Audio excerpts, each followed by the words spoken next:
안녕하세요. 어피트 투자자보호센터장 이해붕입니다. 여러분, 오늘은 9월 들어 디지털 가상자산 시장의 가장 중요한 이벤트, 초미의 관심사라고 할 수 있는 이더리움 메인넷 병합, 머지, 그 병합과 하드포크 이슈에 대해서 설명드리고자 합니다. 먼저 이더리움을 간략히 살펴보고 본격적인 설명을 드리도록 하겠는데요. 잘 아시다시피 이더리움 창시자는 비탈릭 부테린입니다. 비트코인을 기반으로 만든 가장 대표적인 알트코인이라 할 수 있고 블록체인 생태계를 이끌면서 자리를 잡고 있습니다. 비트코인은 기반 스마트폰 기술에 이렇게 비유할 수 있다고 하면 이더리움은 그 위에서 스마트 컨트랙트 기반으로 여러 앱들이 돌아가는 OS와 같다, 이렇게 비유할 수가 있겠습니다. 지금까지 작업 증명 방식으로 채굴을 하던 이더리움이 이제 이더리움 2.0, 즉 POS라고 하는 지분 증명 방식으로 변경하는 이 지분 증명 체인의 병합을 앞두고 있습니다. 이런 상황에서 이더리움의 하드포크가 많은 관심 대상이 되고 있습니다. 본격적으로 기존의 이더리움이 뭔지, 그리고 작업 증명을 고수하면서 하드포크하겠다고 하는 이더리움 W와 관련한 쟁점 이슈에 대해서 말씀드리도록 할게요. 지난 2년간 업데이트를 진행해온 재단은 최근 테스트넷이 성공적으로 가동되면서 이같이 공식 발표를 한 겁니다. 이번 머지 업데이트가 진행되면 채굴 방식이 POS로 변경되면서 기존 이더리움 채굴자들은 더 이상 이더를 채굴할 수 없게 됩니다. 재단은 POW 체인에서 개발 배포된 스마트 컨트랙트가 오작동될 우려도 있기 때문에 클라이언트들도 업데이트를 진행해 달라고 이렇게 당부하기도 했습니다. 이더리움 측은 이더리움 2.0으로 자연스럽게 전환할 수 있도록 하기 위해 채굴 난이도를 점차 높여가는 소위 difficulty bomb을 프로토콜에 설계해서 채산성이 낮아진 채굴자들이 자연스럽게 POS 체제로 이탈하도록 유도해 왔습니다. 이에 따라 채굴자들이 이더리움 POS 체제로 자연스럽게 전환해 올 거라는 예상과 달리 이더리움 초기 채굴자로 유명한 분이 있죠. 그 챈들러 코어 같은 사람은 POW 이더리움으로 하드포크를 진행하겠다, 이렇게 트위터를 통해서 예고한 상황입니다. 그렇다면 이더리움 채굴자들이 왜 이더리움 2.0으로 가지 않고 하드포크 하려는 걸까요? 이 하드포크는 블록체인의 기본 기능 자체를 수정하는 포크를 말합니다. 기존의 블록체인이 가졌던 문제를 해결하는 업그레이드 방식의 하나이죠. 많은 블록체인이 해결할 세 가지 과제가 있습니다. 소위 블록체인 트릴레마를 해결하기 위해 이런 방법을 택하기도 했습니다. 여러분도 잘 아시다시피 기존에 잘 돌아가던 네트워크를 수정하거나 실시간으로 업데이트 패치를 진행하는 건 아주 힘든 작업입니다. 그래서 혹자는 그런 작업을 달리는 자동차를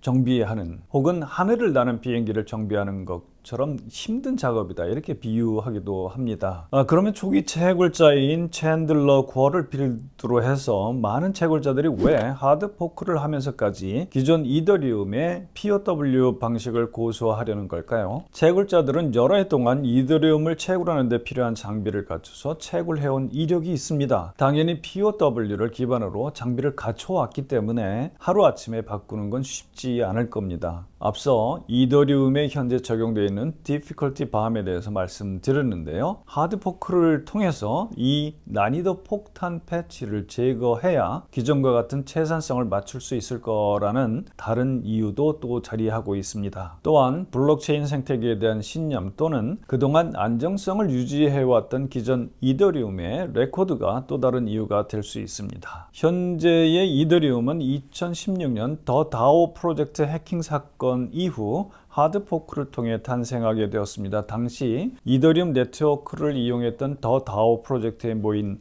이더리움이 유출되는 사건이 있었는데요. 다행히 사전에 설정해 놓은 유예 기간으로 인해서 실제 이전 또는 인출이 되지 않았지만, 이 사건을 계기로 이더리움 재단은 다오 프로젝트가 공격당했던 일부 체인을 수정하는 하드포크를 진행했고, 그것이 바로 현재 이더리움입니다. 그리고 당시 하드포크에 동의하지 않았던 사람들이 기존 이더리움 신념과 가치를 그대로 유지하겠다며 만든 것이 이더리움 클래식입니다. 한편으로는 테스트넷을 통해 POS로 넘어가는 과정이 검증되었다고 할지라도 초기의 안정성을 담보하지 못할 것이다. 그리고 반면에 POW 이더리움은 기존 역사를 통해 이미 안정성이 증명되었다, 이런 주장도 있습니다. 그리고 이미 수많은 DApp들과 또 DeFi가 POW 방식의 이더리움을 기반으로 돌아가고 있고 커뮤니티가 형성되었다는 이유로 하드 포크를 진행하겠다, 이런 주장을 하고 있는 것입니다.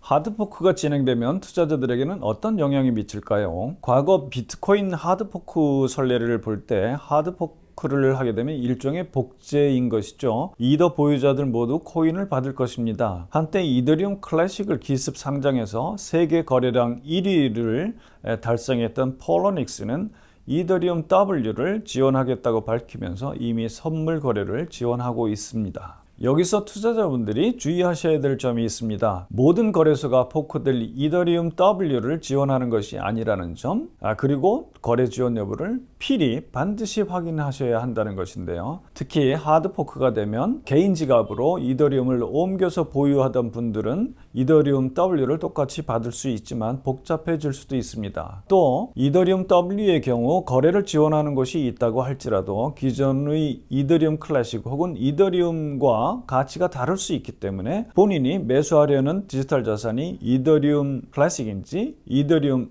S인지 이더리움 W인지 이 여부를 항상 확인할 필요가 있겠습니다. 경우에 따라서는 사기성 매수 권유에도 주의할 필요가 있으실 거고요. 앞서 말씀드렸듯이 거래소들마다 이더리움 하드포크에 따른 지원 여부를 아직 결정하지 않은 곳들이 많기 때문에 이러한 부분은 여러분들이 필수적으로 체크하실 사항이라고 이렇게 다시 한번 강조 말씀을 드립니다. 네, 오늘의 투버센 인사이트는 여기까지입니다. 다음에도 재미있는 또 시의성 있는 주제를 가지고 여러분 곁으로 찾아뵙도록 하겠습니다. 오늘도 고맙습니다.